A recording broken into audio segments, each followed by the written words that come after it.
Hello and welcome back to the Church Podcast. I'm your host, Ben Young. Thanks for joining again and continuing this journey with me for the inside look at church and ministry. You're in for another treat today, as always. So let's get to it. Today, I have a special guest with me who is the pastor of Tollesboro Christian Church in Tollesboro, Kentucky. He's been pastoring there for 10, almost 11 years.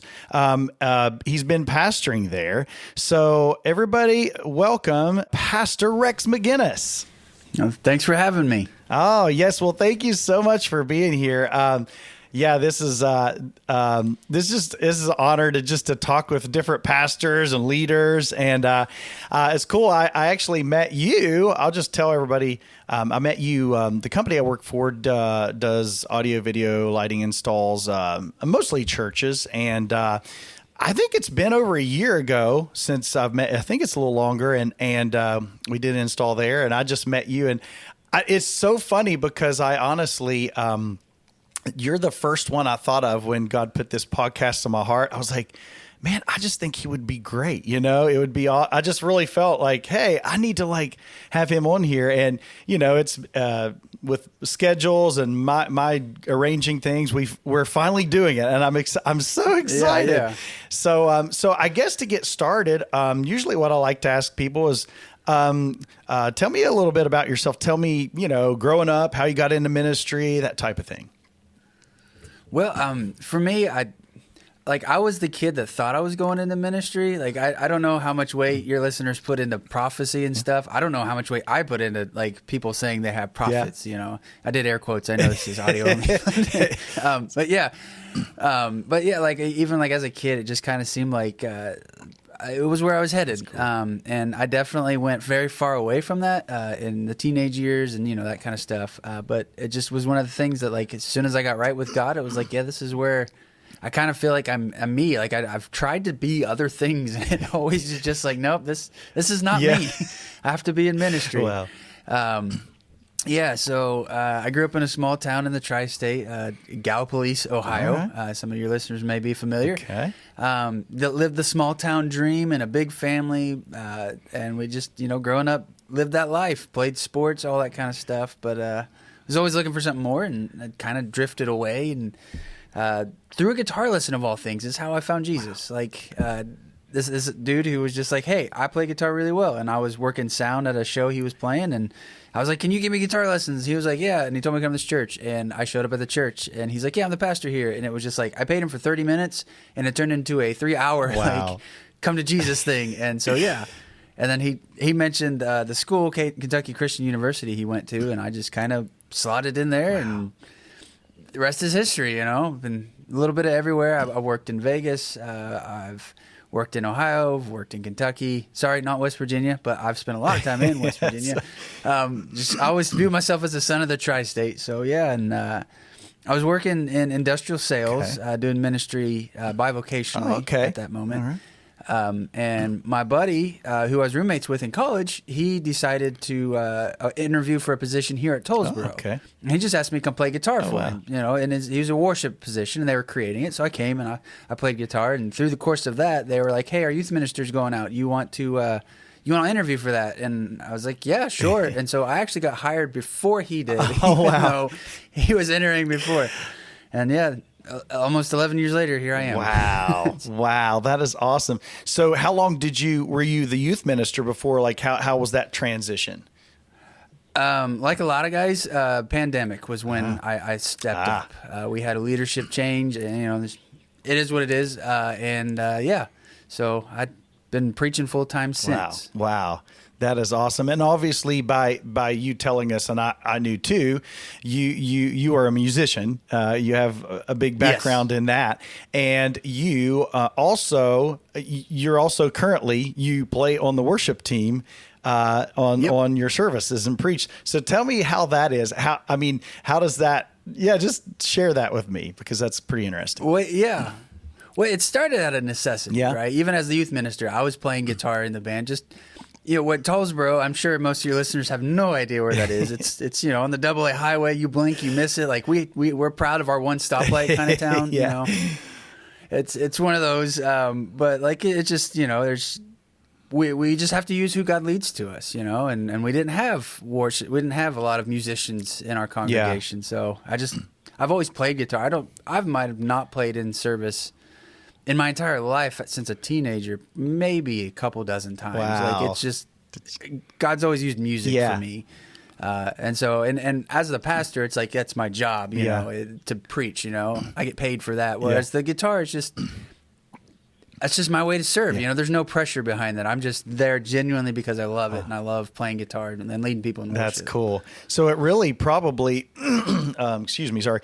It probably is good for you. Like some people might think, well, man, a pastor, they've got a minister. That would take a lot out of them to like, serve in worship and then minister. But it seems to me that it's like energizes you and refreshes you to do that. 100%. So it's really like, I get to do this. Is awesome. I get to play. And then I also get to minister after I do that.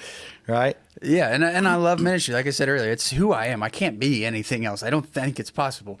But, there's an added pressure to that because of, I want to do it well. And whereas the worship, it's not that I don't want to do it well, but it is my offering. If that makes sense. Yeah. That makes total sense. That is really cool. I love that dynamic. That's awesome. So, shifting gears a little bit, one of the things I wrote down and I wanted you to talk about a little bit because I've had a few conversations with you, excuse me, and talking about being part of the community. And we were talking about a story about, like a fire department story about looking for a kid. Mm-hmm. And I was like, oh my goodness, you're part of the fire department. And so I thought that was really awesome that what you told me about becoming a part of the community. So I'd like you to expand on that and share a little bit about that. Well, yeah. I mean, to me, it's like if you're a pastor, you're a shepherd, right? Like you're supposed to, and a shepherd has to be in the field with the sheep. Yeah. You can't just like stand over, back at headquarters and be like, all right, sheep, you got this. Like, no, you have to go out with them. So that's good. And this is a really small town. It's a really close community, a lot of family values. If somebody has a need, like it doesn't matter if there's like some enmity there or not, like people have each other's back here. Yeah. And a town like that, a community like that's really tough shell to crack. Yeah. So for me, it was like fire department. I love that kind of stuff. I've always done first responder, that kind of stuff. And it was just like an easy thing to slot into. Wow.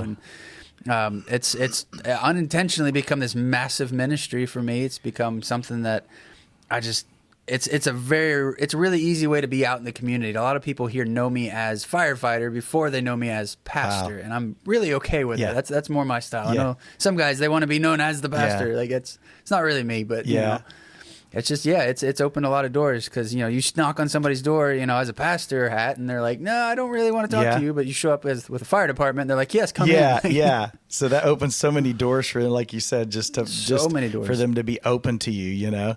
That is so cool. Yeah, I don't know how many times people have been like, we've been on scene and they're like, the person who we're working on is like, what do you do? Who are you? I don't know you. And I'm like, well, I'm the pastor. And they're like, pray now. They immediately were like, we're skipping all the formalities. Like, you're praying right now. Okay. Awesome.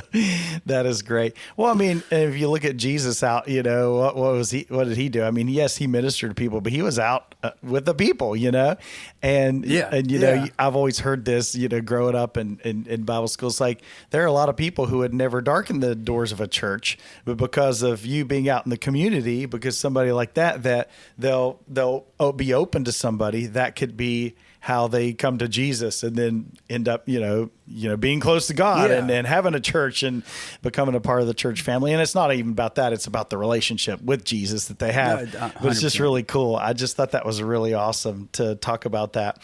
Another thing that I wanted to ask you about that I thought was really cool is you were talking a little bit. Tell me about you have some friends in some other churches around the different communities, and one of the things you talked about how you guys did what you call like tag team preaching, and so explain a little bit about that to me and to the audience. So where we're at, there's 15 minutes one direction is Maysville, okay. 15, 20 minutes the other direction is Vansford. Okay. And during the pandemic, all three of those churches, the youth ministers, were all we all stepped up into the senior roles, like at the same time. And so it started with just kind of like, hey, are you guys doing okay? Like just checking on each other kind of thing, because it's a big jump. And so we just started meeting, and we started getting involved with our associates and our youth pastors and our family ministers, and we just started meeting. And after about a year or so of that, we're like, hey, we really like this community we're building. It'd be awesome if our churches could have this too. And so we decided, it's 2 years ago now, that we were going to do what we called a United Sermon Series. Oh, nice. And so it works like this, like we each start in our own church pulpit, and then the next Sunday we rotate. We go to somebody else's, and then we come back to ours the middle week, and then we go to somebody else's, and then the last week we're back at home. And then we have this giant picnic at our church because we're in the middle, where all three churches show up, and we just hang out, and just celebrate, to really, just grow the community that, our tradition is not a denomination. We're the non-denomination, United Church Restoration Movement. And so it's important to us that our people realize, hey, the church is a lot bigger than just our church, or we want people to understand that there's the whole world, So, but we're always supporting each other, and just because it kind of, the pandemic, everybody was kind of like, I don't know if I can make it. We're all kind of, are we going to sink or swim? And then we just had each other's back, and it's just blossomed into a massive, massive support community. I think that's awesome because, I mean, I'll just say it, like, the area I live, and there are a lot of churches everywhere, and I'm sure there's a lot of community, a lot of churches coming together. But I think like what you said, I think is so important because I think sometimes it's easy to forget, like, hey, we're all the body of Christ, and I understand God's got certain churches planted in certain areas with certain callings and focuses, and that's wonderful. But I just think it's awesome to always keep in mind, hey, we're a community. Like, just because I go to this church, I need to be, hey, I need to be connected with other believers, and when churches and I just think that's cool to see your leadership. It started with you guys just like checking with each other and whatever, and doing those, just checking up. But it went down to it from the leadership down. It's like you brought your churches into it and led them into, hey, we're a community of believers. Like, let's hook up with others and help others, and know, like you said, it's not just us, it's just not just our church, So. Well, and the fallout from it's been really cool. Like, I took my boys fishing this morning, and it was at a super secret fishing pond, and the guy gets there, and like, who owns it, and we introduced ourselves. He's like, yeah, you preached in my church, that during that your guys' church. And it was like, we're still seeing, like, the people are excited. We're actually starting it not this Sunday, but the next Sunday, July 7th. I don't know when this goes out. Okay. So we're doing it again. Okay. Like, and the people are all like, I'm getting comments constantly like, oh, we're excited about it. Yeah. That is so cool. Well, and some of the things you said made me think of some other things, as far as how, during the pandemic, that was a tough time for some, not as tough for others. I mean, I don't know how that affected you guys. How did I guess what I'm asking is, having those other people as friends, as colleagues, how important was that to you and to them? Was that a big, like, oh my goodness, I'm so glad I had that? Share about that, how important that was.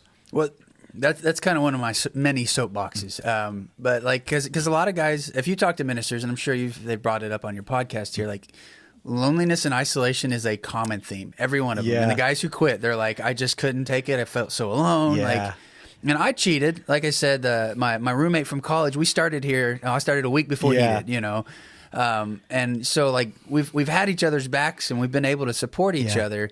It's the only reason I've been able to survive in ministry. 100%. Like, it's because of him, having this guy who we've lived life for. I've known him longer than my wife. Wow. Like, he's family. Wow. And so to have him go through the pandemic and then have that expand into those other guys, it's like, it's the only reason a lot of us have been able to hang, is because we know if I'm going through something, like, they'll listen, they understand. It's not just like, hey, I can vent to somebody, but they have that shared experience. And it's improved my ability to be a minister because I have a community of like-minded people, you know? Yeah, I agree. I think and you're right. Like everybody I've talked to, and even, in Bible school, they always talk about that. It's like, man, the enemy, the devil, all he would like to do is make you feel like, oh, you're the only one going through this, or you're all alone. Mm-hmm. And I mean, that can be overwhelming, for Pat. Well, really, 100%. Yeah. Like, and even, me just being in helps ministry for 15 years, where I felt that way a lot of times. And I wish, if you just say, what would you tell your younger self? Well, I would have reached out. I would have been really tried to connect with more people, especially if your personalities, if you're more of an introvert or whatever. Sometimes it's not as easy, but it's so important. And 100%. Just so you don't feel alone and feel like, oh my goodness, or just have somebody to help hold your arms up, help you like when you're going through some stuff or struggling or whatever. And so I just think that's amazing. That is so cool. Yeah, and I spent a lot of years in that same boat, just feeling very alone. I had Jake with me, but it was like even during those years, it was like, well, he's sinking too. It's like I don't want to burden him with it because I know he's going through what I'm going. You know what I mean? Yeah. So, and I will say on it though, a lot of times there's like ministerial associations and stuff like that, and those are great. Like I'm not knocking those at all, but those are not the same thing. Those are formal. We get together, we plan a Christmas thing or something. What we have is it's a people of like-minded community. And it's very different. I totally agree. You need that personal, those personal friends that are connected. And we get some ministers who are upset that we don't invite them, but it's like. It's one of those, like the personalities of it has to be there. Like you can't have the competitive guy. You can't have, the person that's going to come in and just dominate the conversation because, like it's got to be people who have a like-minded heart and like-minded. Yeah, that makes total sense. Totally understand that for sure. And it's like I said, it 2 or 3 people is really all you need, like to really take it to that to get to that place you need to be. A big group just doesn't work. Yeah. Yep, I totally agree. That's great. Oh my goodness, that is awesome. So I told you, or I asked you about. Let me just ask you this. What as a pastor, obviously you've seen a lot, and so what are some things, that you think the church does well or has done well, or what your experience, and maybe some things that you would, that's on your heart, like, man, I wish we could do this better. I wish the church as a whole would be better at this, or where things could improve. Yeah. Well, to me, like, again, I have this much, like scope, I've been where I'm at for 10 years, and I was in Vegas before that, and so they're very radically different, but very different churches than I feel like the average church experience is for a pastor. Yeah, Vegas, we were the closest to the Strip of any church out there. You walked in, we had salesmen come in all the time asking what the name of the venue was. Like it didn't look like a church; it just radically different. It was very much a different way. So that's kind of been my ethos. Mm-hmm. But Jake actually took a position as the campus pastor for Kentucky Christian University. Oh, wow. So he's only part-time here now doing our worship. Yeah. But that's opened a door for us to connect with upcoming seminary students and stuff like that, which has been awesome. Yeah. But the thing I think that needs to be different, and I don't know if it is in your branch, your branch of the Christian tree, but the pipeline's empty. It feels like I hear that over and over, that there's no youth ministers, there's no ministers coming up. There's we can't hire anybody. We're getting, we can't find anybody who's really qualified. Gotcha. And I think part of that issue is we're not raising up the next generation of leaders for small churches. Yes, if that makes sense. You know what I mean? Like that I would have never picked to come here. You know what I mean? Like I'm in the middle of nowhere. I'm in a small, community. It's not where nobody said, "Hey, this is where you should go." Yeah. And I think that needs to change a little bit. A smaller apprenticeship style of the raising up the next generation, if that makes sense. Yeah. Also, if you can hear somebody yelling, that's my 3-year-old next door in the next room. That's Sorry. okay. Hey, you have kids. That's just what happens. He has a mullet. We call it his warning label. Like he's wild. He's a preacher's kid. Like, what can you do? That's totally cool. But yeah, like I think the church as a whole, it just needs to lean into the apprenticeship model more. I think like really pouring into people one-on-one, and that's something we've been intentional about here. Is that the next generation we pour into them one-on-one.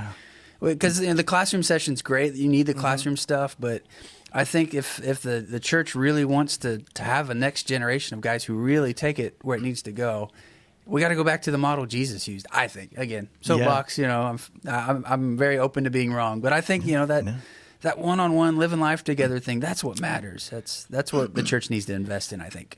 I agree with you. I think just with really anything like a job. I mean, that's what everybody tells you. Like, well, you can learn all you can and from books and be taught, but there's something about sitting with somebody and having experience at doing this thing, like ministry included. I mean, you can't replace that. That's so important. No, and that's what we need. You need to know the information. Yes, you need to have the degrees or the whatever, the background, that stuff. But ministry is done in the field. Yeah. It's until you've had to hold somebody's hand when they're going through a hard time, or feel the grind of preaching every week, or until you get into that, it's just, and it's so hard to do in a classroom setting to try to communicate what that's like. Yeah, so. Exactly. So all that being said, what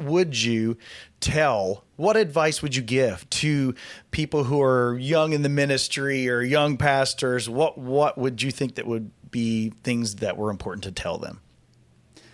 Well, number one, don't do it alone. We discussed that already. Like, number one, find a ministry partner. Find somebody, like, even if they're on the other side of the country, just somebody constantly are pouring into each other and helping each other along. At least one person, if not a group of people.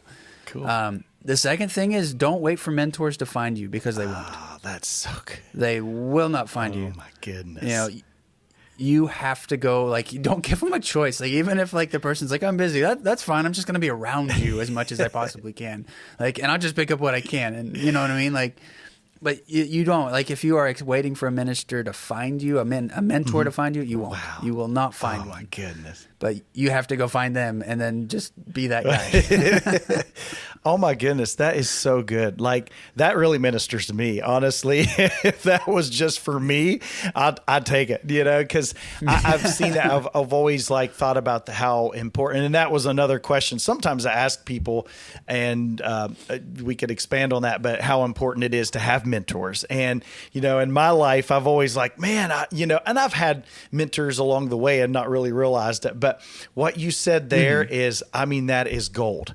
I just think that is totally gold, because it's instead of just why don't I have any mentors, or why don't I have anybody teach me? And that's just dynamite. Just, you have to go. Yeah, you won't.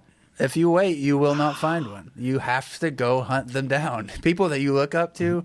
It's to the point where I've given the advice to, seminary students, like, when you're looking at churches, don't look at the biggest church. Don't look at the most flashiest church, or the church that'll pay you the most, or XYZ. Like, look at the one where, as you're starting out, has the best leader to pour into. Wow. That's what you need in the beginning. You can go on to bigger and better later if that's where God calls you. But find the person that's going to pour into you, and really, because that'll help your career and your faith more than anything. That is amazing. Whoa, that is such great advice. Wow.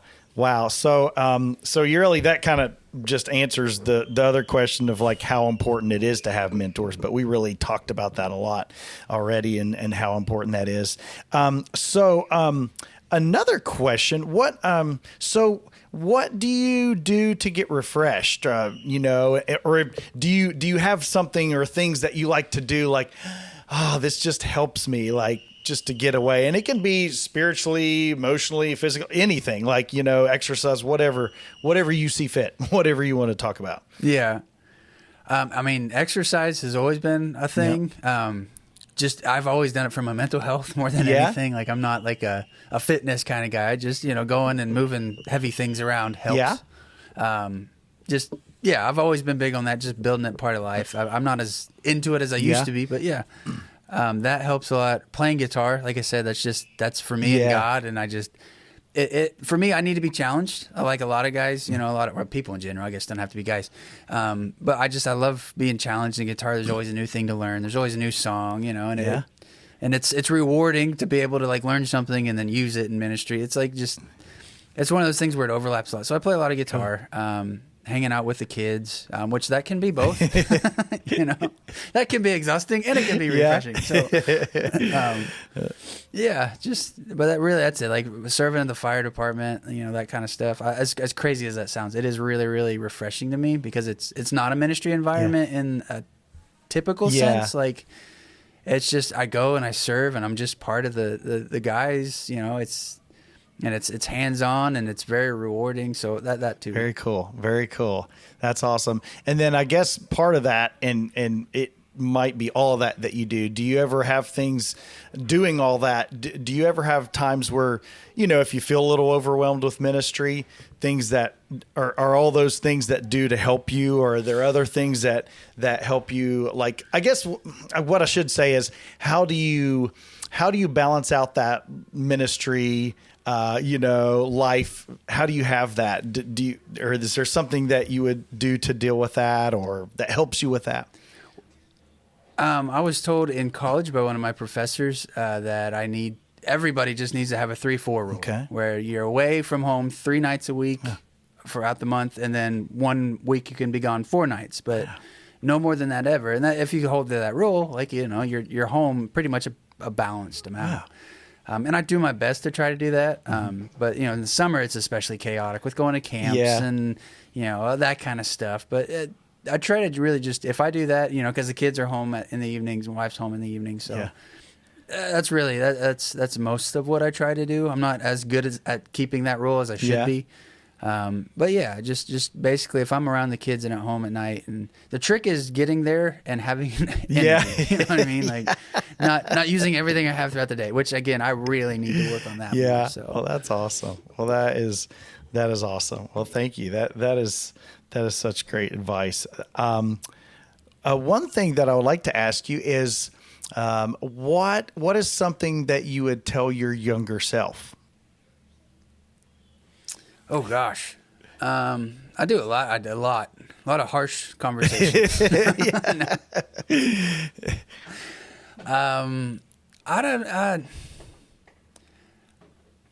It would be more like I would tell myself that what you believe, what you trust in, is worth trusting. Wow. Because everybody has doubts along the way. And I think I would just reassure myself that, hey, what you've committed to is worth it. Yeah. That things you'll see fruit of the labor, because a lot of times in ministry, that's the big question you have is, am I doing anything that will have any fruit, and it's, even if you never do see it, it's worth it. You never know what you plant, but lately we've been seeing tons and tons of fruit of, what the people of this community have been pouring into and planting over the last decade. So it just I would tell myself like just stick with it. Don't lose hope. And I would tell myself to start our community group a whole lot sooner. Wow. Sorry, I'm just processing as I do all this because no worries. Is, like I said, this is a journey for me too. And honestly, I think I probably am the one person that gets most out of these, the whole audience that we have. I'm just like, it's so good. It's so good. In wrapping up, and you might have already answered this. If you have anything else to say, what is like? If I said, what is like your passion that drives you to keep what you're doing, and understand like the call of God things, and it might be as simple as that. But is there anything that you can expand on that? Like what just keeps you going? What is your drive? I mean, for me, it's being part of a community, a church community that looks like what the Bible has in it. Not in the sense that it's like the literal, like, oh, we're like, Acts 2:42, but that we're seeing people grow in their faith, that they're actually following Jesus, that we're seeing people engage with the Word of God. And I know those are kind of generic answers, but it's like, I think a shockingly large amount of people could say they've never been part of a healthy church. Wow. Like I ask that question to people fairly regularly, especially when we get new people who really get beyond just the showing up. Like they plug in, and I ask them like, what has your church experience been like? And a shockingly large number, it's we've never really had a church we would consider healthy, or let just pour it into us and we could pour in. You know what I mean? Like, and so for me, it's like and I'm the same story. Like I've had single digits amount of churches that I've been a part of that I would say weren't really struggled with toxicity. Wow. Again, no church is perfect. No church doesn't have mistakes. No church is purely non-toxic. If you want to use that language.